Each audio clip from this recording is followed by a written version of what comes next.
Jangan pernah jatuh cinta di saat hujan, karena ketika besok lusa kamu patah hati, setiap kali hujan turun, kamu akan terkenang dengan kejadian menyakitkan itu.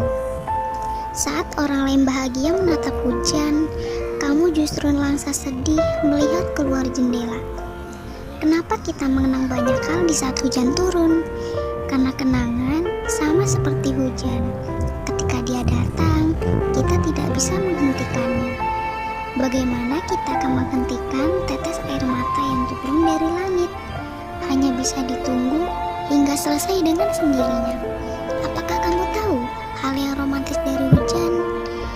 Dia selalu mau kembali meski tahu rasanya jatuh berkali-kali.